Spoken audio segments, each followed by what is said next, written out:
Hi friends, welcome to panic minutes. தமிழ்நாட்டைச் சேர்ந்த தஞ்சாவூர் மாவட்டத்திற்கு அருகாமையில் ஒரு கிராமத்தையே நடுங்க வைத்த ஒற்றை மோகினியின் திகில் மர்மமான நிகழ்வு பற்றி தாங்க முழுமையாக பார்க்க போகிறோம். நான் உங்கள் Afsar. Welcome to real horror stories.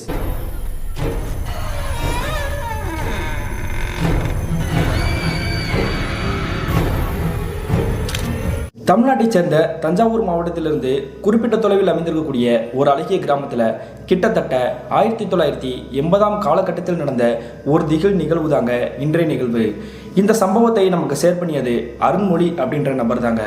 இது இவருக்கு நடந்துச்சான்னு பார்த்தீங்கன்னா இல்லைங்க, 80 காலகட்டங்களில் இவருடைய கிராமத்தில் நடந்ததாக சொல்லப்பட்ட ஒரு திகில் வரலாறு தாங்க இன்றைய நிகழ்வு. அப்படி என்ன நடந்துச்சுன்னு பார்த்தீங்கன்னா, கிட்டத்தட்ட 1980 காலகட்டத்தில் இவங்களுடைய கிராமத்தை பொறுத்த வரைக்கும் ஒரு 25 குடும்பங்கள் வாழ்ந்துட்டு இருந்திருக்காங்க. எங்கு பார்த்தாலும் பச்சை பசைல் என்று புல்வெளியோட எழில் கொஞ்சம் அழகோட விவசாயத்தை நம்பிதாங்க இவங்களுடைய கிராமம் வாழ்ந்துட்டு இருந்திருக்காங்க. அப்படி இருக்கக்கூடிய அந்த கிராமத்தில் எந்த ஒரு பிரச்சனையும் இல்லாமல் இருந்திருக்குது. ஆனால் ஒரே ஒரு பிரச்சனை தலைவிரித்து ஆடிக்கிட்டு இருந்திருக்குதுங்க. அது என்னன்னு பார்த்தீங்கன்னா, அதே கிராமத்தை சேர்ந்த ராசாத்தி அம்மாள் மற்றும் சாத்தப்பன் அப்படின்ற தம்பதியர் இருந்திருக்காங்க. அவங்களுக்கு 17 வயசுல காவேரி அப்படின்ற ஒரு பொண்ணு இருந்திருக்காங்க. இவங்களுடைய குடும்பத்தோடைய தொழில் என்னன்னு பார்த்தீங்கன்னா, பனை மரத்திலிருந்து கல் இறக்கி அதை அங்கே இருக்கக்கூடிய கிராமத்தை சேர்ந்த இளைஞர்கள் மற்றும் முதியவர்களுக்கு அதை வித்துக்கிட்டு இருந்திருக்காங்க. இப்படி அவங்க செய்யக்கூடிய அந்த தொழில் அங்கே இருக்கக்கூடிய ஒட்டுமொத்த கிராமத்திற்குமே ஒரு பெரிய பிரச்சனையாக இருந்திருக்குது. அதுக்கு என்ன காரணம் பார்த்தீங்கன்னா, அந்த கிராமத்தை சேர்ந்த இளைஞர்கள் எப்போ பார்த்தாலும் அந்த கல்லுக்கடையே கதி அப்படின்ற மாதிரி தாங்க கிடந்திருக்காங்க. வேலைக்கு போவது அந்த காசை வீட்டுக்கு கொடுக்காம அந்த கல்லுக்கடையிலேயே செலவழிச்சிட்டு இருந்திருக்காங்க. இப்படி இருக்கும் பொழுதாங்க அங்கே இருக்கக்கூடிய கிராமத்து மக்கள் பொறுத்துக்காம அவங்க கிட்ட சண்டை போகலாம்னு நினச்சிருக்காங்க. ஆனால் இவங்க என்ன நினைச்சாலும் அவங்கள எதிர்த்து தட்டி கேட்க முடியல. அதுக்கு ஒரு முக்கியமான காரணம் என்னன்னு பார்த்தீங்கன்னா, அதே கிராமத்தை சேர்ந்த ஒரு பண்ணை வீட்டுக்காரர் தாங்க அவங்களுக்கு ஃபுல் சப்போர்ட்டாக இருந்திருக்கிறாரு. இவரை மீறி நம்ம எதுவுமே பண்ண முடியாது, நம்ம பொறுத்து தான் இருக்கணும் அப்படின்ற மாதிரி தாங்க அந்த கிராமத்து மக்கள் முடிவெடுத்துருக்காங்க. இப்படி இருக்கக்கூடிய சூழ்நிலை தாங்க ஒரு நாள் அந்த கிராமமே ரொம்ப பரபரப்பாக இருந்திருக்குது. அதுக்கு என்ன காரணம் பார்த்தீங்கன்னா, அந்த கிராமத்தை சேர்ந்த 4 இளைஞர்களும் 2 முதியவர்களும் சீரியஸான கண்டிஷனில் வாந்தி பேதிமா மயக்கத்தோட விழுந்து கிடந்திருக்காங்க. இவங்க அனைவருமே தூக்கிட்டு போய் பக்கத்து கிராமத்தை சேர்ந்த மருத்துவமனையில் சேர்த்து பார்க்கும் பொழுது அங்கே இருக்கக்கூடிய மருத்துவர்கள் ஒரு பயங்கரமான விஷயத்தை சொல்கிறாரு. அது என்னன்னு பார்த்தீங்கன்னா, இவங்க குடிச்சிருக்கக்கூடிய அந்த கல்லில் ஏதோ விஷம் கலந்துருக்குது போல. அதனால தான் அவங்களுடைய உடம்புக்கு ஒத்து போகலை. கொஞ்ச நேரத்தில் அவங்களுடைய உயிர் போயிடும், அவங்களுடைய உறவுக்காரங்க அனைவருக்கிட்டையுமே சொல்லியிருங்க அப்படின்ற மாதிரி தாங்க சீரியஸான ஒரு விஷயத்தை சொல்கிறாரு. இதை கேட்ட உடனே அங்கே இருக்கக்கூடிய குடும்பத்தினர் அனைவருமே ஆடி போயிட்டாங்க. அதே மாதிரி அந்த மருத்துவர் சொன்ன மாதிரியே 6 நபர்களில் 5 நபர்கள் இறந்து போயிட்டாங்க. மீதி ஒரே ஒருத்தர் மட்டும் தாங்க உயிர் படைச்சிருக்கிறாரு. இந்த விஷயம் தெரிந்த உடனே அந்த கிராமத்து மக்கள் மொத்தமாக பெண்கள் அனைவருமே கையில் கிடைக்கக்கூடிய எல்லா பொருட்களையுமே எடுத்துக்கிட்டு அந்த பண்ணை வீட்டுக்காரருடைய வீட்டு வாசல் முன்னாடி தாங்க நிற்கிறாங்க. ஐயா, உங்களுக்காக தான் நாங்கள் இவ்வளோ நாளாக பொறுத்துக்கிட்டு இருந்தோம், இதுக்கு மேலே பொறுத்துக்க முடியாது, நம்ம கிராமத்திலேயே 5 பேர் இறந்து போயிட்டாங்க, இனிமே அவங்கள விட்டு வச்சோம்னா அது தப்பா போயிடும், நீங்க இதுல தலையிடாதீங்க அப்படின்ற மாதிரி தாங்க அந்த பண்ணை வீட்டுக்காரர்கிட்ட சொல்றாங்க. உடனே அந்த பண்ணை வீட்டுக்காரர் என்ன சொல்றாருன்னா, இதுக்கு மேல நான் எதுக்குமே தலையிட மாட்டேன், நீங்க அவங்கள அடிச்சு இந்த கிராமத்தொட்டை காலி பண்ணாலும் ரைட்டு, வேற என்ன பண்ணாலும் நான் தலையிடவே மாட்டேன் அப்படின்ற மாதிரி தாங்க சொல்றாரு. உடனே அந்த ஒட்டுமொத்த கிராம மக்களுமே அந்த பணங்கள் விற்கிறாங்க இல்லையா, அந்த கல் விற்கக்கூடிய அந்த வியாபாரியுடைய வீட்டுக்கே போறாங்க. வீட்டுக்கு போன உடனே அந்த பெண்மணியும் அவங்களுடைய கணவரையும் இவங்களுடைய மகள் இருக்காங்களே காவிரி, இந்த 3 பேரையும் போட்டு அடின்னு அடிக்கிறாங்க. ஒரு கட்டத்துக்கு பிறகு அந்த காவிரின்ற பெண்மணியை மட்டும் விட்டுட்டு அவங்களுடைய அப்பா அம்மாவை மட்டும் அடிக்கிறாங்க. அதுக்கு என்ன ரீசன் பார்த்தீங்கன்னா, அந்த காவிரின்ற பெண்மணியை பொறுத்த வரைக்கும் அவங்களுடைய அப்பா மாதிரி கிடையாது. இவங்க தனிமையாகவே இருப்பாங்க, யாருக்கிட்டையும் முகம் கொடுத்து கூட பேச மாட்டாங்க. அந்த கிராம மக்களுடைய ஒன்றிணைந்து அவங்க சொல்லக்கூடிய சின்ன சின்ன வேலைகள் எல்லாமே எடுத்து போட்டு பார்த்துட்டு இருப்பாங்க. ஆனால் இவங்களுடைய அப்பா அம்மா மட்டும் தாங்க இந்த வியாபாரத்தில் ஈடுபடுறவங்க. இதனால அந்த பெண்மணியை மட்டும் விட்டுட்டு இவங்களுடைய அப்பா அம்மாவை போட்டு அடின்னு அடிச்சிருக்காங்க. அடிச்சது மட்டும் இல்லாமல் வீட்டில் இருக்கக்கூடிய ஜாமான்கள் எல்லாத்தையுமே தூக்கி தூர வீசிட்டு, இன்றைய இரவு தான் உனக்கு கடைசி இரவு, ஒழுங்கா இந்த கிராமத்தையே காலி பண்ணிட்டு போயிரு, இல்லை அப்படின்னா நாளைக்கு நடக்கிறதே வேற, உனக்கு ஏற்றுக்கிட்டு பண்ணை வீட்டுக்காரர் வரமாட்டாரு அப்படின்ற மாதிரி தாங்க சொல்றாங்க. இதை கேட்ட உடனே அவங்களுடைய குடும்பத்தினர் அனைவருமே மிரண்டு போய் நிற்கிறாங்க. இந்த நிகழ்வு நடந்து கிட்டத்தட்ட அன்றைய நடுநிசி நேரம் எந்த நேரம் சரியா தெரியல, அவர் மென்ஷன் பண்ணல. அந்த நேரத்தில் அந்த கிராம மக்களை மறுபடியும் பரபரப்போட ஏதோ ஒரு இடத்தை நோக்கி ஓடுறாங்க. அப்படி அனைவருமே எங்க போறாங்கன்னு பார்த்தீங்கன்னா, இந்த ராசாத்தி அம்மாள் மற்றும் எங்களுடைய கணவன் சாத்தாப்பன் இருக்காரு இல்லையா, அவருடைய வீட்டை சுற்றி தீ பிடிச்சி எரிஞ்சிட்டு இருக்குதுங்க. இப்படி வீட்டுக்கு தீ வச்சது யாருன்னு தெரியலையே, ஒருவேளை கிராமத்தை சேர்ந்த நபர்களா இருக்கும் அப்படின்ற மாதிரி தாங்க மிரண்டு போய் பார்த்துட்டு இருந்திருக்காங்க. ஆனாலுமே அந்த வீட்டுக்குள்ள யார் யார் இருக்கான்னு பார்த்தீங்கன்னா, சாத்தப்பன் சித்தப்பன் மற்றும் அவங்களுடைய மனைவி ராசத்தி அம்மாள், அவங்களுடைய மகள் காவேரி, எந்த தவறுமே செய்யாத காவேரியுமே அந்த வீட்டுக்குள்ள தாங்க அடைபட்டு இருக்கிறாங்க. இப்படி வீடே தகதகன் எரியும் பொழுது அந்த 3 நபர்களுடைய அழுகை குரல் சத்தம் இவங்க அனைவருடைய காதுகளையும் கேட்டிருக்குது. இப்படி மரண ஓல சத்தம் கேட்கும் பொழுதுமே யாருக்குமே போய் தடுத்து காப்பாற்றணும் அப்படின்ற மாதிரி தோணல. இவங்கனால தானே நம்மளுடைய கிராமத்தோடைய ஒட்டுமொத்த நிம்மதியே போச்சு, அதனால எரிஞ்சு சாகட்டும், நம்ம போய் அந்த பொண்ணையும் காப்பாற்றணும்னு நினைச்சோம்னா நம்ம யாராவது மாட்டிக்கிடுவோம், மொத்தமா எரிஞ்சு அவங்களுடைய சாம்பல் மட்டும் வெளியே வந்தா போதும் அப்படின்ற மாதிரி தாங்க வேடிக்கை பார்த்துட்டு இருந்திருக்காங்க. இப்படி அனைவருமே வேடிக்கை பார்க்கக்கூடிய அதே வேளையிலேயே அங்கே அழுகக்கூடிய அந்த அழுகுறல் சத்தம் பயங்கரமா கேட்டிருக்குது. கொஞ்ச நேரத்திலேயே அங்கே அழுகக்கூடிய அந்த சத்தம் வந்து நிசப்தமா இருக்குதுங்க. ஒட்டுமொத்தமாக நின்று வேடிக்கை பார்க்கக்கூடிய அந்த கூட்டத்தில் இந்த பண்ணை வீட்டுக்காரருமே தாங்க நின்றுட்டு இருக்காரு. அவருமே காப்பாற்றணும் அப்படின்ற மாதிரி முன் வரவே இல்லை. இந்த சம்பவம்லாம் நடந்து காவல்துறை நண்பர்கள் அந்த இடத்துக்கு வந்ததுக்கு பிறகு என்ன ஆச்சு அப்படின்னு கேட்கும் பொழுது அவங்களே வீட்டுக்குள்ள தீ வச்சிட்டாங்க அப்படின்ற மாதிரி தாங்க சொல்லி சமாளிச்சிருக்காங்க. இந்த துக்க சம்பவம் நடந்ததுக்கு பிறகு நம்மளுடைய கிராமத்துக்கு விடியல் பிறந்துருச்சு, இனிமே எந்த ஒரு பிரச்சனையும் கிடையாது அப்படின்ற மாதிரி தாங்க அனைவருமே நிம்மதியாக இருந்திருக்காங்க. ஆனால் அதன் பிறகு தாங்க ஒட்டுமொத்த கிராமத்தினருக்குமே அடுத்தடுத்த மரண ஓல சத்தம் கேட்க காத்திருந்துச்சு, அமானுஷிய காற்றை வீச காத்திருந்துச்சு. அப்படி என்ன நடந்திருக்கு பார்த்தீங்கன்னா, அந்த கிராமத்தை சேர்ந்த ஒரு குடும்பத்தை சேர்ந்த ஒரு 25 வயது இளைஞர் இருக்காருங்க. அவருடைய வீட்டோடைய குடிசை வந்து கிழிஞ்சிருக்குது அப்படின்றதுக்காக அந்த விரிசலை பூரா வந்து சரி பண்ணணும் அப்படின்றதுக்காக அந்த கூரையோட மேற்பரப்பு மேலே உட்காந்துருக்கிறாரு. அன்றைய இரவு வந்து சரியாக ஒரு 7 மணி அதுக்கு மேலே இருக்கும். அந்த நேரத்தில் வேலை பார்த்துட்டு இருக்கும் பொழுது திடீர்னு ஏதோ ஒன்று பார்த்து தட்டு மாதிரி கீழே விழுந்துருக்காரு. என்னடாச்சு, ஏன்டா அப்படி கீழே விழுந்து அப்படி கேட்கும் பொழுது பக்கத்தில் ஏதோ ஒரு உருவம் உட்கார்ந்து இருந்த மாதிரி இருந்துச்சு. அதனால தான் நான் மிரண்டு போய் கீழே விழுந்துட்டேன் அப்படின்ற மாதிரி தாங்க அந்த இளைஞர் சொல்றாரு. அதெல்லாம் ஒன்றும் கிடையாது, நீ ஏதோ பூனையை பார்த்து பயந்துருப்ப, போய் வேலையை பாரு அப்படின்ற மாதிரி தாங்க சொல்லி சமாளிக்கிறாங்க. இந்த நிகழ்வு நடந்து மறுநாள் காலையில் தோராயமாக ஒரு 10 மணி அந்த 11 மணி அந்த டைம் இருந்திருக்கும். அந்த நேரத்தில் அந்த இளைஞர் என்ன பண்ணுறாருன்னா ஏய் ஏய் அப்படின்ற மாதிரி வித்தியாசமாக சத்தம் போடுறாரு. இவர் சத்தம் போடக்கூடிய விஷயத்தை கேட்ட உடனே அக்கம் பக்கத்தில் எல்லாருமே வந்து பக்கத்துலாம் இருப்பாங்க, ஒட்டுமொத்த அந்த கிராம மக்களுமே இவரை வந்து வேடிக்கை பார்த்துருக்குறாங்க. உடனே இந்த இளைஞருடைய அப்பா அம்மா என்னடா ஆச்சு, ஏன் இப்படி வித்தியாசமாக கத்திட்டு இருக்கிற அப்படின்ற மாதிரி கேட்குறாங்க. அப்படி கேட்டுக்கிட்டே இருக்கும்பொழுது அந்த நபர் செய்யக்கூடிய காரியத்தை பார்த்து அனைவருக்குமே தூக்கி வாரி போட்டிருக்குது. அப்படி அந்த இளைஞர் என்ன பண்ணிக்கிறான்னு பார்த்தீங்கன்னா, தேங்காய் உரிப்பதற்காக ஒரு கம்பி மாடி வச்சிருப்பாங்க இல்லையா கூர்மையா, நிறைய கிராமத்தில் இப்போ கூட பார்த்தீங்கன்னா இருக்கும். அந்த மாதிரி ஒரு கம்பியை கையில் தூக்கி வச்சுக்கிட்டு பக்கத்தோடைய வீட்டோடைய செவர் இருக்கு இல்லையா, அந்த செவரில் உங்களுடைய கிராமமே அழிய போகுதுரா, இதை எல்லாருமே வேடிக்கை பார்ப்பீங்க அப்படின்ற மாதிரி தாங்க எழுதுறாரு. எதுக்குடா இப்படி கிறுக்குத்தனமாக எழுதி கிறுக்கி வைக்கிற அப்படின்ற மாதிரி தாங்க அனைவருமே கேட்குறாங்க. அப்படி கேட்டுக்கிட்டே இருக்கும் பொழுது அனைவருக்குமே பேரதிர்ச்சியை உண்டாக்கக்கூடிய ஒரு நிகழ்வு நடக்க காத்திருந்துச்சு. என்ன நடந்திருக்குன்னு பார்த்தீங்கன்னா, அந்த தேங்காய் உரிக்கக்கூடிய அந்த கூர்மையான அந்த கம்பி இருக்கு இல்லையா, அந்த கம்பியை கீழே அப்படி சமப்படுத்துற மாதிரி வச்சுட்டு அதுலேயே ஓங்கி இவருடைய கழுத்து பகுதியை சேர்த்து அப்படி டம்முன்னு இப்படி குனிஞ்சிருக்காருங்க. குனிஞ்ச அடுத்த நிமிஷமே இவருடைய கழுத்து இந்த சங்கு பகுதியில் அந்த கம்பி குத்தி அப்படி மேல் கழுத்துக்கு மேலே வந்து நிற்குது. அந்த காட்சியை பார்த்த அனைவருக்குமே கொலையை நடுங்கி போயிடுச்சு. கொஞ்ச நேரத்தில் அவனுடைய உயிரை விட்டுட்டானே, ஏன் இப்படி தற்கொலை பண்ணா, எதுக்காக அந்த செவத்தில் இப்படி இழுகுனா அப்படின்றதே தெரியாமல் அனைவரும் பேயரைஞ்ச மாதிரி பார்த்துட்டு இருக்கிறாங்க. கொஞ்ச நேரத்திலே அவருடைய உயிரும் பறி போயிருக்குதுங்க. அதன் பிறகு இறந்து போன அவருடைய சடலத்தை எடுத்துக்கிட்டு சுடுகாட்டு கொண்டு போய் இறுதி சடங்கு நடத்திட்டு வந்திருக்கிறாங்க. இந்த சம்பவம் நடந்ததுலேருந்தே அங்கே கிராம மக்கள் அனைவருமே பயத்தால் நடுங்கி இருந்திருக்காங்க. இதுதான் இவங்களுடைய கிராமத்தில் நடந்த முதல் அமானுஷ்யமான விஷயம். இதோட முடிஞ்சிருச்சுன்னு பார்த்தீங்கன்னா, இதன் பிறகு தாங்க அடுத்தடுத்த மரண ஓல சத்தங்கள் கேட்க காத்திருந்துச்சு. என்ன நடந்திருக்குன்னு பார்த்தீங்கன்னா, இந்த துக்க நிகழ்வு நடந்து ஒரு 2 நாட்கள் கூட கடந்திருக்காது.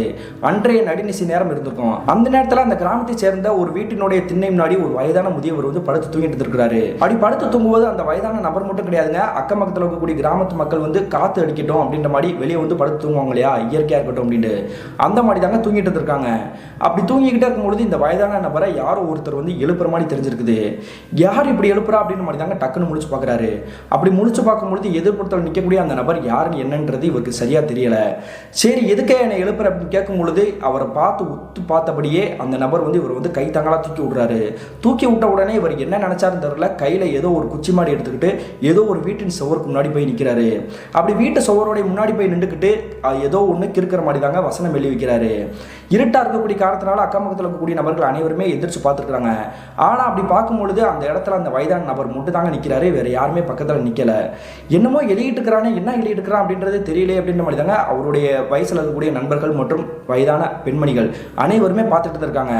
இப்படி பார்த்துட்டு இருக்கும்பொழுதே அவர் செய்யக்கூடிய காரியம் இவங்க அனைவருக்குமே ஈரக்கூடிய நடுக்கிற மாதிரி தாங்க இருந்திருக்குது. அப்படி என்ன பண்ணிக்கிறாருன்னு பார்த்தீங்கன்னா, அங்கே நிற்கக்கூடிய அந்த கிராமத்து மக்கள் இருக்காங்க இல்லையா, அனைவருமே பார்த்து ஒரு சத்தம் போடுறாருங்க. ஏய் ஏய் உங்களுடைய வாழ்க்கை அனைத்தையுமே முடிக்க போறா, உங்களை வந்து பழிவாங்கறதுக்காக வரப்போறா, ஒவ்வொருத்தனா சாக போறீங்கடா, இந்த கிராமமே சுடுகாடா மாறப்போகுது அப்படின்ற மாதிரி தாங்க பேசிட்டு இருக்கிறாரு. இதை கேட்ட அனைத்து நபர்களுமே வந்து மிரண்டு போய் ஆடி போய் பார்த்துட்டு இருந்திருக்காங்க. அப்படி பார்த்துட்டே இருக்கும் பொழுது இந்த நபர் விறுவிறுன்னு வேகமா ஒரு ஓட்டம் முடிக்கிற மாதிரி தாங்க ஓடுறாரு. இந்த நேரத்தில் இந்த வயசான ஆள் எங்க ஓடுறாரு அப்படின்ற மாதிரி தாங்க பின்னாடி ஃபாலோ பண்ணியே ஓட்டம் முடிக்கிறாங்க. அப்படி போகும்பொழுது அந்த வயதான நபர் என்ன பண்றாரு பார்த்தீங்கன்னா, அந்த கிராமத்தை சேர்ந்த முட்டை கிணறு இல்லையா, அந்த முட்டை கிணறுலேயே டக்குன்னு பாஞ்சு குதிச்சிடறாருங்க. குதிச்ச உடனே அங்கே இருக்கக்கூடிய இளந்தாரிகள் வந்து காப்பாற்றணும் அப்படின்ற மாதிரி அந்த கிணத்துக்குள்ள வந்து குதிக்கலாம் அப்படின்ற மாதிரி நினைக்கிறாங்க. ஆனால் அந்த கிணத்துல வந்து தண்ணியே இல்லையே, நம்ம எப்படி போகிறது அப்படின்ற மாதிரி தாங்க அந்த படிக்கட்டு மாதிரி திட்டு வச்சிருப்பாங்க இல்லையா, அதில் கையில் டார்ச் லைட் எடுத்துக்கிட்டு கீழே வந்து இறங்கி போய் பார்க்குறாங்க. அப்படி போய் பார்க்கும்பொழுது கீழே வந்து தலை செதறி போய் அவர் வந்து இறந்து போய் கிடந்திருக்கிறாரு. ஐயோ, இப்படி இன்னொரு உயிர் போயிருச்சே அப்படின்ற மாதிரி தாங்க அனைவருமே ஆடி போய் நிற்கிறாங்க. ஏன்னா 2 நாட்களுக்கு முன்னாடி தானே ஒரு இளைஞர் இறந்து போனாரு. அவருமே ஏதோ ஒன்று செவத்தில் வசனம் மாதிரி எழுகிட்டு இப்படி இறந்து போனாரு. இவனும் அதே மாதிரி செவத்தில் கிறுக்கிட்டு தான் இந்த மாதிரி வந்து தற்கொலை பண்ணி இறந்துருக்கான். முதல்ல அந்த செவரில் என்ன இருக்குது அப்படின்ற மாதிரி பார்க்கணும் அப்படின்ற மாதிரி தாங்க கையில் டார்ச் லைட் எடுத்துக்கிட்டு அந்த செவத்தில் அடிக்கிறாங்க. அப்படி செவத்தில் அடித்து பார்க்கும்பொழுது அனைவருக்குமே தூக்கி வாரி போட்டிருக்குது. ஏற்கனவே ஒரு வசனம் இருந்துச்சு இல்லையா, உங்களுடைய கிராமத்தில் இருக்கக்கூடிய அனைவருமே ஒவ்வொருத்தராக சாக போறீங்கடா அப்படின்ற மாதிரி அதே வசனம் தாங்க மறுபடியும் எழுதியிருக்குது. இந்த காட்சியை பார்த்த உடனே மிரண்டு போய் இந்த ஒட்டுமொத்த கிராம மக்களுமே பண்ணை வீட்டுக்காரர்களுடைய வீட்டுக்கு முன்னாடி போய் நிற்கிறாங்க. இந்த மாதிரி 2வது சாவு விழுந்துருச்சு, தயவு செஞ்சு என்ன ஏதுன்னு பாருங்கய்யா அப்படின்ற மாதிரி கேட்குறாங்க. அப்படி கேட்கும்பொழுது அந்த பண்ணை வீட்டுக்காரர் என்ன சொல்றாருன்னா, இதெல்லாம் இயல்பாக நடந்தது, இதுக்கும் எதுக்கும் எந்த ஒரு சம்மந்தமும் கிடையாது, நீங்க அவருக்கு உண்டான இறுதிச் சடங்கை மட்டும் கவனிங்க அப்படின்ற மாதிரி தாங்க சொல்லி கைவிடுக்கிறாரு. அதே மாதிரி அந்த வயதான நபருடைய இறுதிச் சடங்கமே நடத்தி முடிச்சுட்டு வந்திருக்காங்க.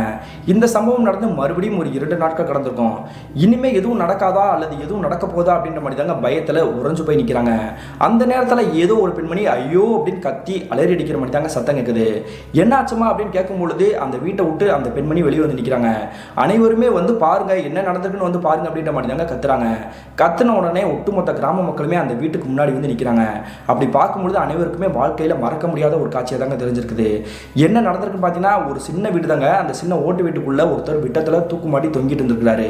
அவர் தொங்கிட்டு இருக்கக்கூடிய எதிர்ப்புறத்திலே மண்கரை படித்த மாதிரி தாங்க செவர் இருந்திருக்குது. அதில் வந்து சுண்ணாம்பு பெயிண்ட் எதுவுமே பூசாமல் இருந்திருக்குது. அப்படிப்பட்ட செவரில் அதே வசனம் தாங்க எழுதியிருக்குது. இந்த வசனத்தை பார்த்த உடனே அனைவருக்குமே இறக்குலையும் நடுங்கி போயிடுச்சு. நம்ம நினைச்சது சரிதான், அவளுடைய ஆவி தான் நம்மளை வந்து பாடாப்படுத்துது. இந்த 3 பேர் இறந்து போனாங்க இல்லையா தீப்பிடிச்சு, அவங்களுடைய ஆன்மா தான் நம்மளை வந்து டார்ச்சர் பண்ணிட்டு இருக்குது. இனிமேல் நம்ம இந்த காரியத்தை விட்டு வைக்கக்கூடாது. இப்பயே நம்ம வந்து பண்ணை வீட்டுக்காரருடைய வீட்டுக்கு போய் இந்த விஷயத்தை பற்றி பேசணும் அப்படின்ற மாதிரி தாங்க முடிவு எடுக்கிறாங்க. உடனே அந்த தூக்குல தொங்கிட்டு இருக்கக்கூடிய அந்த நபரை கூட இறக்கி வைக்காம ஒட்டுமொத்த கிராம மக்களுமே அந்த பண்ணை வீட்டுக்காரருடைய வீட்டுக்கு முன்னாடி போய் நிற்கிறாங்க. அப்படி பண்ணை வீட்டுக்காரருடைய வாசல் போய் நிற்கும் பொழுதாங்க மறுபடியும் இவங்களுக்கு பேருதிர்ச்சி காத்திருந்துச்சு. என்ன நடந்திருக்குன்னு பார்த்தீங்கன்னா, அந்த பண்ணை வீட்டுக்காரர் இருக்கார் இல்லையா, அவருடைய குடும்பத்தை பற்றி சொல்லணும்னா அவருக்கு 2 மனைவி இருக்காங்க. 2 மனைவியில் முதல் தரத்து மகன் வந்து ஒருத்தர் வந்து 20 வயசுல இருந்திருக்காருங்க. அவருடைய வீட்டோடைய விட்டத்திலே தூக்கு போட்டு இறந்து போய் கிடந்திருக்கிறாரு. அது மட்டும் இல்லாமல் அவருடைய வீட்டு செவத்திலையுமே அதே மாதிரி வசனங்கள் எழுகி கிறுக்கினபடி இருந்திருக்குதுங்க. அந்த கிறுக்கக்கூடிய அந்த வசனம் வந்து எழுதினது யாருன்னு பார்த்தீங்கன்னா, விட்டத்தில் தொங்கிட்டு இருக்கார் இல்லையா பண்ணை வீட்டுக்காரருடைய மகன், அந்த மூத்த பையனுடைய கையில தாங்க அந்த குச்சி மாதிரி ஏதோ ஒன்று இருந்திருக்குது. இப்படி எழுதி வச்சுட்டு அவனும் விட்டத்தில் தொங்கிட்டானே அப்படின்ற மாதிரி தாங்க பண்ணை வீட்டுக்காரரும் அவருடைய 2 மனைவிகளும் கதறி எழுதிட்டு இருந்திருக்காங்க. ஏற்கனவே ஒரு சாவு நடந்துருச்சு அப்படின்ற மாதிரி தான் உங்ககிட்ட சொல்றதுக்காக வந்தோம். ஆனால் இங்கேயுமே அதே மாதிரி ஒரு துக்கம் நடந்திருக்குதே, நம்ம என்ன பண்றது அப்படின்ற மாதிரி தாங்க அனைவருமே பேருதிர்ச்சியில் உறைஞ்சு போய் நிற்கிறாங்க. மறுநாள் காலையில் விடிஞ்சது பிறகு 2 பேருடைய சடலத்தை எடுத்துட்டு போய் அவங்கவுங்க முறைப்படி சுடுகாட்டில் போய் நல்லடக்கம் பண்ணிட்டு எரிச்சிட்டு வந்திருக்காங்க. இப்படி இந்த துக்க சம்பவம் நடந்ததுலேருந்து இந்த கிராம மக்கள் அனைவருமே இனிமேல் நம்ம இந்த இடத்துல இருக்கலாமா, வாழலாமா அல்லது வேற எங்கேயாவது போயிடலாமா அப்படின்ற மாதிரி தாங்க ஒவ்வொருத்தராக காலி பண்ணவும் ஆரம்பிச்சிருக்காங்க. அந்த நேரத்தில் இந்த பண்ணை வீட்டுக்காரரை ஒட்டுமொத்த மக்களுமே வந்து மொக்க ஆரம்பிச்சிட்டாங்க. மாதிரியே நீங்கள் தான் இதுக்கு எல்லாத்துக்குமே வந்து சொல்யூஷன் சொல்லணும். நாங்கள் எங்கே போகிறது, சொந்த வீட்டை விட்டுட்டு எங்களால் எங்கேயும் போக முடியாது, நாங்களே ரொம்ப கஷ்டப்படக்கூடிய ஒரு குடும்பம், இப்படி ஒவ்வொருத்தராக இந்த கிராமத்தை விட்டு போயிட்டுட்டா இந்த கிராமமே சுடுகாடாக மாறிடும் அப்படின்ற மாதிரி தாங்க சொல்கிறாங்க. உடனே அந்த பண்ணை வீட்டுக்காரர் இதுக்கு உண்டான முடிவு எடுக்கிறேன் அப்படின்ற மாதிரி தாங்க அனைவருமே உங்களுடைய கிராமத்தை சேர்ந்த குலசாமியான முத்துமாரியம்மனுடைய கோயிலுக்கு தாங்க போகிறாங்க. அப்படி அந்த அம்மனுடைய கோயிலுக்கு போய் அங்கே இருக்கக்கூடிய கோயிலுடைய பூசாரி கிட்ட நடந்த விஷயங்கள் எல்லாமே உனக்கே தெரியும், நீ தான் இதுக்கு உண்டான சொல்யூஷன் சொல்லணும் அப்படின்ற மாதிரி தாங்க அந்த கோயிலுடைய பூசாரி கிட்ட கேட்குறாங்க. அப்படி கேட்ட உடனே அவருமே வந்துட்டு பூஜை புனஸ்காரங்களாம் பண்ணிட்டு நிற்கும் பொழுதே திடீர்னு அவருடைய உடம்புல அருள் வந்து இறங்கியிருக்குது. அருள் வந்து இறங்கின அடுத்த நிமிஷமே அந்த பண்ணை வீட்டுக்காரரை பார்த்துட்டு, உன்னால தான் எல்லா பிரச்சனையும் காரணம், நீ எதுவுமே தெரியாத மாதிரி நிற்கிற, என்ன நடந்துச்சுன்னு நீ சொல்லு அப்படின்ற மாதிரி தாங்க அந்த பண்ணை வீட்டுக்காரரை பார்த்து திரும்பி கேட்குறாருங்க அந்த கோயிலுடைய பூசாரி. நான் என்ன பண்ணேன், நான் எதுவுமே பண்ணலையே, ஏன் மேலே பழி சொல்றீங்களே சாமி அப்படின்ற மாதிரி தாங்க அந்த பண்ணை வீட்டுக்காரர் கேட்குறாரு. நீ நடிக்காதடா, நீ தான் எல்லாத்துக்குமே காரணம், ஒழுங்கு மரியாதையா என்னென்ன நடந்துச்சு அப்படின்றத புட்டு புட்டு வைக்கிற அப்படின்ற மாதிரி தாங்க கேட்குறாரு. அப்படி கேட்ட உடனே அங்கே இருக்கக்கூடிய கிராமத்து மக்கள் அனைவருமே அந்த பண்ணை வீட்டுக்காரரை ஒத்து பார்க்குறாங்க. என்ன சாமி சொல்கிறீங்க, எங்களுக்கு ஒன்றுமே புரியல. ஐயா ரொம்ப நல்லவர், அவங்க வந்து பிரச்சனையாக இருந்தாங்க அப்படின்றத தெரிஞ்சுக்கிட்டு தான் அவங்கள வந்து காலி பண்ணுறதுக்காக சொன்னார். ஆனால் இரவு நேரத்தில் அவங்களுடைய வீட்டில் வந்து தீ வச்சது நம்மளுடைய கிராமத்தை சேர்ந்த யாரோ இளைஞர்கள் தான், இதுக்கும் அவருக்கு எந்த ஒரு சம்மந்தமே கிடையாது அப்படின்ற மாதிரி தாங்க சொல்கிறாங்க. இப்படி அனைவருமே அந்த பண்ணை வீட்டுக்காரரை உத்து பார்த்துருக்கும் பொழுதே அந்த பண்ணை வீட்டுக்காரர் அந்த கோயிலுடைய பூசாரி இருக்கார் இல்லையா, அவரை பார்த்து என்ன சொல்கிறாருன்னா, நீங்கள் என் மேலே அனாவசியமாக பழி போட்டுக்கிட்டு இருக்கிறீங்க, இந்த கிராமத்து மக்களுக்கே என்னை பற்றி நல்லா தெரியும், உங்களுக்கு தெரிஞ்சால் சொல்லுங்கள், அருள் வந்த மாதிரி நடிக்காதீங்க அப்படின்ற மாதிரி தாங்க ஆக்ரோஷமாக பேசுகிறாரு. இதை கேட்ட உடனே அந்த கோயிலுடைய பூசாரி நாக்கையும் பல்லையும் கடிச்சுக்கிட்டு, இனிமே நீ என்கிட்ட எந்த ஒரு வார்த்தையும் கேட்கக்கூடாது, நீ இதுக்கு எல்லாமே காரணம் அப்படின்றது இந்த கிராமத்து மக்களுக்கே இன்னும் ஒரு 2 நாட்களில் தெரிய வரும், நீ என்ன தப்பு செஞ்சே அப்படின்றத இந்த கிராமத்து மக்கள் முன்னாடி வந்து சொல்ல மாட்டேற, ஆனால் அவளே உன்னைய சொல்ல வைப்பாடா அப்படின்ற மாதிரி தாங்க ஆக்ரோஷமாக கத்துறாரு. இதை கேட்டுமே கொஞ்சம் கூட பெருசாக எடுத்துக்காம அந்த பண்ணை வீட்டுக்காரர் டக்குன்னு அந்த கோயிலை விட்டு வெளியே வராருங்க. ஒட்டுமொத்த கிராம மக்களுமே இவர் இப்படி பண்ணிட்டாரே, நம்ம என்ன பண்ணுறது, கோயிலுடைய பூசாரி கிட்ட இதுக்கு உண்டான பரிகாரம் எதுவும் செய்யணுமா அப்படின்ற மாதிரி எதுவுமே கேட்காம வந்துட்டோமே அப்படின்ற மாதிரி தாங்க வருத்தத்தோட இவங்களுடைய வீட்டுக்கு அனைவருமே வராங்க. இந்த சம்பவம் நடந்த ஒரு 2 நாட்களாக அந்த பண்ணை வீட்டுக்காரர் அவருடைய வீட்டை விட்டு வெளியே வராமல் வந்திருக்காரு. அன்றைய இரவு நடுநிசி தோராயமாக ஒரு 2 மணி அந்த நேரம் இருந்திருக்கும். அந்த நேரத்தில் ஒவ்வொருத்தருடைய வீட்டோடைய கதவை வந்து டம்மு டம்முன்னு தட்டுற மாதிரி சத்தம் கேட்குது. இப்படி மாறி மாறி ஒருத்தர் வீட்டோட கதவை வந்து தட்டுற மாதிரி சத்தம் கேட்குது அப்படின்ற மாதிரி தாங்க அனைவருமே மிரண்டு போய் வெளியே வராங்க. அப்படி வெளியே வந்து பார்க்கும்பொழுது வாழ்நாளில் கற்பனையே பண்ண முடியாத காட்சி கண்கள் முன்னாடி அனைத்து மக்களுக்குமே தெரிஞ்சிருக்குது. என்ன நடந்திருக்கு பார்த்தீங்கன்னா, அந்த 25 வீடுகள் இருக்கு இல்லையா, அந்த வீட்டினுடைய கதவை திறந்துட்டு தாங்க அனைவருமே வெளியே வந்து நிற்கிறாங்க. அவங்க நிற்கக்கூடிய இடத்துல இருந்து அந்த ஊருடைய எல்லைக்கிட்ட யாரோ ஒரு பெண்மணி நிற்கிற மாதிரி தாங்க தெரியுது. ஏதோ ஒரு பெண்மணி நிற்கிற மாதிரி தெரியுது. இவங்க தான் நம்ம கதவை தட்டினாங்களா, கதவை தட்டிட்டு எப்படி அவ்வளோ தூரத்தில் வந்து நிற்கிறாங்க அப்படின்ற மாதிரி தாங்க பார்க்குறாங்க. அப்படி பார்த்துட்டு இருக்கும்பொழுது அந்த பெண்மணி நிற்கக்கூடிய இடத்துல இருந்து பக்கத்திலேயே ஒரு 2 நபர்கள் வந்து அங்கிட்டு கிட்டமா நடந்து போயிட்டு இருந்திருக்காங்க.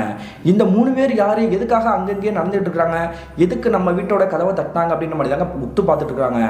உடனே அங்கே இருக்கக்கூடிய இளந்தாரிகள் வந்து கையில் டார்ச் லைட் எடுத்துக்கிட்டு நான் யார் என்னன்றதை பார்த்துட்டு வரோம் அப்படின்ற மாதிரி தாங்க விறுவிறுன்னு வேகமாக முன்னோக்கி ஓடுறாங்க.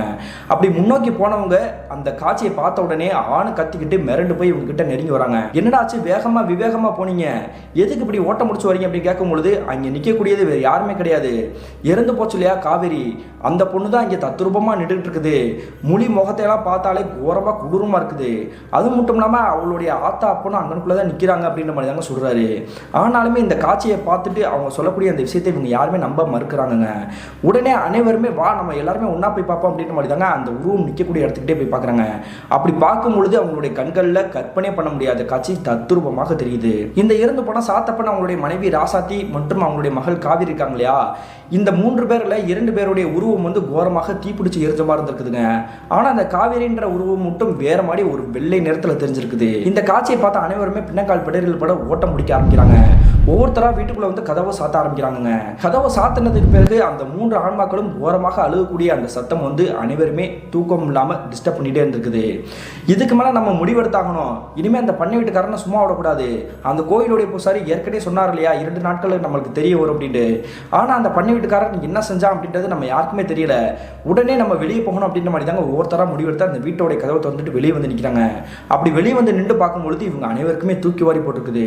என்ன நடந்திருக்குன்னா, அந்த பண்ணை வீட்டுக்காரர் இருக்கார் இல்லையா, அவருக்கு குறைஞ்சது ஒரு 45 ஒரு 50 வயசு இருந்திருக்குங்க. அந்த நபர் சட்டை வேஷ்டி இல்லாமல் ஒரு ஆஃப் டிராயரை போட்டுக்கிட்டு அந்த கூட்டத்துக்கு மத்தியில் வந்து உழுது கிடக்குறாருங்க. என்னை மன்னிச்சுக்கோங்க, எல்லா தவறும் என் மேலே தான் இருக்குது, நான் தான் தப்பு பண்ணிட்டேன் அப்படின்ற மாதிரி தாங்க கதறி அழுகிறாரு. அப்படி அழுதுகிட்டு இருக்கும் பொழுதே அங்கே நிற்கக்கூடிய அந்த உருவங்கள் இருக்குதான்னு பார்க்கும்பொழுது அங்கே நிற்கக்கூடிய அந்த 3 உருவங்களுமே மாயமாக மறைஞ்சிருக்குது. நீ ஏதோ பண்ணியிருக்கிற, இப்போயாவது நீ சொல்லு, இல்லை அப்படின்னா நம்ம கிராமமே சுடுகாடாக மாறிடும் அப்படின்ற மாதிரி தாங்க அந்த கிராம மக்கள் கேட்குறாங்க. அப்படி கேட்கும்போது தாங்க அந்த பண்ணை வீட்டுக்காரர் நடந்ததே சொல்லவும் ஆரம்பிச்சிருக்கிறாரு. அப்படி என்ன நடந்திருக்குன்னு பார்த்தீங்கன்னா, நான் ஏற்கனவே சொன்னேன் இல்லையா, அந்த பண்ணை வீட்டுக்காரருக்கு ஒரு குடும்பம் இருக்குது. அந்த குடும்பத்தில் 2 மனைவிகள் இருக்காங்க. மூத்ததாரத்துக்கு தாங்க ஒரு பையன் இருந்திருக்காரு, அந்த 20 வயசில் அந்த வாலிபர். இவங்க மட்டும் இல்லாமல் இந்த பண்ணை வீட்டுக்காரருக்கு இன்னொரு மனைவி தேட ஆரம்பிச்சிருக்கிறாரு. அந்த நேரத்தில் தாங்க இந்த கள்ளி வியாபாரம் பார்க்கக்கூடிய இந்த சாத்தப்பன் மற்றும் இவங்களுடைய மனைவி இருக்காங்க இல்லையா ராசாத்தி, அவங்களுக்கு காவேரி அப்படின்ற மகள் மேலே ரொம்ப நாள் கண்ணுங்க. இதனால தான் அவங்களுக்கு உதவியாக சப்போர்ட்டாக இருக்கிறதுக்காக அப்படி நடித்து அவங்க கூட இருந்து ஏமாற்றிட்டு இருந்திருக்கிறாரு. ஒரு கட்டத்துக்கு பிறகு காவேரியை எனக்கு கட்டி கொடு, நான் 3ஆதாரமாக கட்டிக்கிறேன் அப்படின்ற மாதிரி தாங்க அவங்களுடைய அம்மாவும் அவங்களுடைய அப்பா கிட்டையும் கேட்டுக்கிறாரு. இப்படி கேட்ட உடனே இந்த காவேரியுடைய அப்பா அம்மா சம்மதிக்க மறுத்திருக்கிறாங்க. உங்கள் வயசு என்ன, என்னுடைய மகளுடைய வயசு என்ன, நீங்கள் எங்களுக்கு உதவி செய்கிறீங்க நாங்கள் நினச்சிட்டு இருந்தோம். ஆனால் இப்படி தவறான எண்ணத்தோட நீங்கள் எங்ககிட்ட வந்து பழகிருக்கீங்க, இப்படி கேட்பீங்க அப்படின்னு நாங்கள் நினச்சி கூட பார்க்கல. தயவு செஞ்சு வீட்டை விட்டு வெளியே போங்க அப்படின்ற மாதிரி தாங்க சொல்கிறாங்க. இப்படி சொன்ன உடனே இந்த பண்ணை வீட்டுக்காரர் என்ன பண்ணுறாரு பார்த்தீங்கன்னா, நீங்கள் எவ்வளோ ஏழ்மையாக இருக்கக்கூடிய சூழ்நிலையில் அவங்களுக்கு வந்து பாதுகாப்பாக அடைக்கலம் கொடுத்துருக்குறேன். நான் ஒரு சொடக்கு போட்டால் போதும் இந்த கிராம மக்களே உங்களை வந்து அழிச்சிருவாங்க. இது எதுவுமே தெரியாமல் என்கிட்டே நீ வந்து எதிர்த்து பேசுறியா அப்படின்ற மாதிரி தாங்க இங்கே உட்காந்துருக்கக்கூடிய அந்த காவிரின்ற பெண்மணி இருக்காங்க இல்லையா, அவங்களுடைய தலைமுடியை பிடிச்சிக்கிட்டு நான் வீட்டுக்கு இப்போவே இழுத்துட்டு போகிறேன் அப்படின்ற மாதிரி தாங்க வம்புழுத்துருக்கிறாரு.